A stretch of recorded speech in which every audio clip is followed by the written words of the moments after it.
আকাশবাণী থেকে খবর পড়ার ডাক পেয়েছিল মেয়েটি। শাশুড়িমা বলেছিলেন, রায় পরিবারের বউদের এমন অভাব পড়েনি যে খবর পড়ে টাকা রোজগার করতে হবে। এমন কথায় ভীষণ কষ্ট পেয়েছিল মেয়েটি। জীবনের অনেক বড় স্বপ্ন ছিল রেডিওতে খবর পড়বে। সেদিন শ্বশুর বাড়ির একটি লোকও সহযোগিতা করেনি। মেয়েটি ভেবেছিল স্বামীর কাছে আবদার করলে সুরাহা মিলবে। মেয়েটির স্বামী বলেছিল, ছেলে মেয়ে মানুষ করো, এটাই তোমার বড় কাজ। আমাদের বাড়িতে ওসব মানায় না। ছোট থেকেই গানও শিখত মেয়েটি। শ্বশুর বাড়িতে এসে সেটাও বন্ধ হয়ে গেল। নিজের স্বপ্নের কথা ভুলে গিয়ে তাকে হতে হলো ঘোরতর সংসারী। সংসারের কাজ আর ছেলে মেয়েকে মানুষ করতে করতেই অনেকগুলো বছর কাটিয়ে ফেলল। মানুষও হয়েছে তারা, এখন প্রতিষ্ঠিত। ছেলে ভালো চাকরি করে, বিয়ে করে বউ নিয়ে বাইরে থাকে। মেয়ের বিয়ে হয়ে সে এখন নিজের সংসারে ব্যস্ত। আজ যে মেয়েটির কথা বলছি, মেয়েটির নাম অঞ্জনা, বয়স 58 কাছাকাছি। আমাদের বাড়ি থেকে খুব একটা বেশি দূরে থাকে না, বাসে আধ ঘন্টা দূরত্ব। আমি ওনাকে কাকিমা বলেই ডাকি। আগে ওনার সাথে পরিচয় ছিল না, ফেসবুক থেকেই পরিচয় হয় ওনার সাথে। উনি মন খুলে সব কথা আমাকে বলতে পারেন, একদম বন্ধুর মতো। একদিন ফোন করে আমাকে বললেন, শুভশ্রী, একদিন আমার সাথে দেখা করবে? কেন করব না, নিশ্চয়ই দেখা করব। আসলে তুমি এত সুন্দর করে আবৃত্তি করো, আমি শুনে মুগ্ধ হয়ে যাই। খুব ইচ্ছা আছে তোমার সাথে দেখা করার। যার এত সুন্দর কণ্ঠ, তাকে কাছ থেকে দেখব আর মন খুলে অনেকটা সময় গল্প করতেও পারবো। কয়েকদিন পর সময় করে একদিন সকালেই চলে গেলাম ওই কাকিমার বাড়িতে। উনি আর ওনার হাজবেন্ড থাকেন। কলিং বেল বাজাতেই ওনার হাজবেন্ড বেরিয়ে দরজা খুলে দিয়ে বললেন, সোফায় বসো, তোমার কাকিমা আসছেন। সোফায় বসে আছি। 10 মিনিট পর কাকিমা এসে বললেন, অনেকক্ষণ বসে আছো তাই না? লেট হয়ে গেল। খবর তো টাইমেই পড়তে হয়। 8:30টার খবর পড়াটা শেষ করলাম, এরপর আছে 1:30টায় খবর পড়া, সন্ধ্যেরটা ওই 7:30টায়। আমি কিছু বুঝতে না পেরে হাঁ করে মুখের দিকে তাকিয়ে থাকতে দেখে কাকিমা বললেন, ও আচ্ছা, তুমি বুঝতে পারোনি নিশ্চয়ই। তোমাকে তো আমার আকাশবাণীর কথাটা বলা হয়নি। আসলে আমি আকাশবাণী থেকে প্রতিদিন খবর পড়ি। আকাশবাণী থেকে খবর পড়েন, অথচ উনি আমাকে বলেননি। আমি শুনে বললাম, এত কথা হয়েছে, কই আগে বলেননি তো? দুঃখের কথা কাকে বলবো, ওই জন্যই তো তোমাকে বাড়িতে আসতে বললাম। এটা কি দুঃখের কথা কেন বলছেন? আপনি রেডিওতে খবর পড়েন, এটা শুনে আনন্দ পাওয়ার কথা তো। আচ্ছা, তুমি ভেতরে এসো। তারপর উনি নিয়ে গেলেন ওনার ভিতরের ঘরে। নিচের তলার 3টে রুম ঘুরিয়ে দেখার পর গেলাম উপরের ঘরে। উপর তলার একটা রুম।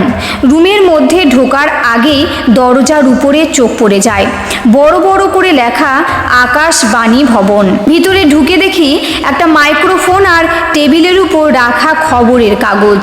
আমাকে দেখিয়ে বললেন, এই হলো আমার আকাশবাণী। আমি এখানে বসেই খবর পড়ি।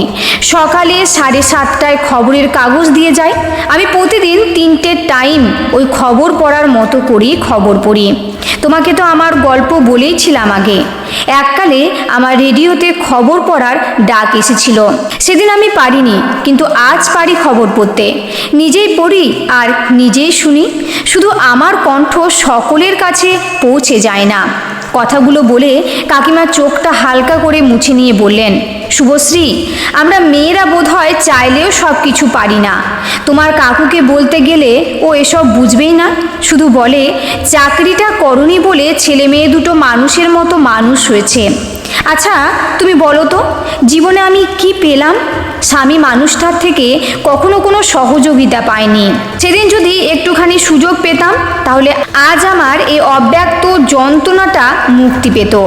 চাকরি করলে কি ছেলে মেয়ে মানুষ হয় না? কথাগুলো শুনে মনটা খারাপ হয়ে গেল। আমার মন খারাপ হতে দেখে কাকিমা কথাটা ঘুরিয়ে বললেন, জানো, তোমার আবৃত্তি শুনতে দারুণ লাগে। ফেসবুকে কত মানুষ তোমার প্রশংসা করে, কত মানুষের কাছে পৌঁছে যাও। আমি কিন্তু দারুণ খুশি হই। বললাম, কাকিমা, আমি আরও খুশি হব খবর পড়ার পাশাপাশি যদি আপনিও আবৃত্তি গল্প পাঠ শুরু করেন। আমি চাই আপনার এমন সুন্দর কণ্ঠ পৌঁছে যাক সকলের কাছে। ফেসবুকে পোস্ট করবেন আপনার পাঠ করা গল্প। আমি পারবো, আমার কণ্ঠ কেউ শুনবে, সবাই শুনবে। আপনি চেষ্টা করেই দেখুন না। কয়েকদিন পর একদিন সকালে কাকিমার ফোন। বললেন, তোমার কথা মতো একটা গল্প পাঠ করেছি, জানি না কেমন হয়েছে, তুমি শুনবে? অবশ্যই শুনবো, আপনি ফেসবুকে পোস্ট করুন। থাকতে হেসে বললেন, দেখোই না পারি কি না। আমি ভীষণ অভিমানী। তারপর থেকে কাকিমাকে কল করব ভেবেও আর কল করা হয়নি। শুনে বলা হয়নি কাকিমার গল্প পাঠ কেমন লাগছে। কদিন পর থেকে কাকিমা ফেসবুকে গল্প পাঠ করে দেওয়াটা বন্ধ করে দিলেন। বুঝে গেছি তখন আমার উপর কাকিমা সত্যিই অভিমান করে আছেন। নিজেরই দোষ, কল করব করেও করে উঠতে পারিনি। বুঝলাম মানুষটা সত্যিই অভিমানী। অভিমান ভাঙানোর জন্য সেদিন কাকিমাকে কল করি। কল করতে গিয়ে দেখলাম সুইচ অফ। পরের দিন কল করতে গিয়েও সেম সুইচ অফ। কেউ মোবাইল অফ করে রাখলে ভীষণ রাগ লাগে। ভাবলাম থাক, আর কল করে লাভ নেই। আর 6 মাস হলো কাকিমা সেই অভিমান নিয়ে এখনও রয়ে গেছেন। খুব ইচ্ছে হয় কাকিমার অভিমান ভাঙিয়ে দিতে। কল করে শুধু একটা কথাই মনে মনে বলি, কাকিমা, একটিবার সুযোগ দাও, শুধু একটিবার মোবাইলের সুইচটা অন করো। জানি কাকিমা আর কোনোদিনই মোবাইল অন করবে না। সেই সুযোগটুকু কাকিমা আমাকে আর কোনোদিনই দেবে না। মানুষটা যে সত্যি অভিমানী। দুদিন কল করে যখন পেলাম না, তার ঠিক 1 সপ্তাহ পর ফোন সুইচ অফ দেখে রাগ হয়েছিল ঠিকই, তো আমারই। অন্তত মেসেজ করে জানাই, আপনাকে 2 দিন কল করেও আমি পাইনি।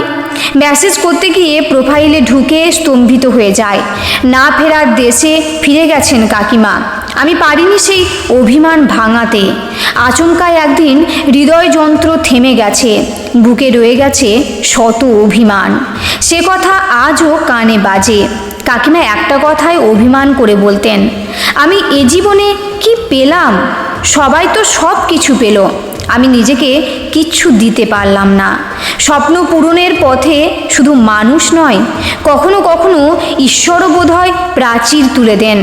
তখন অভিমানেই ফিরে যেতে হয়, কাউকে না জানিয়ে একদম নীরবে। আজকের গল্পটি এখানেই শেষ হচ্ছে। এই গল্পটি শুনে যদি আপনাদের ভালো লাগে তাহলে অবশ্যই একটি লাইক, কমেন্ট ও সাবস্ক্রাইব করতে ভুলবেন না। আবার দেখা হচ্ছে পরের ভিডিওতে।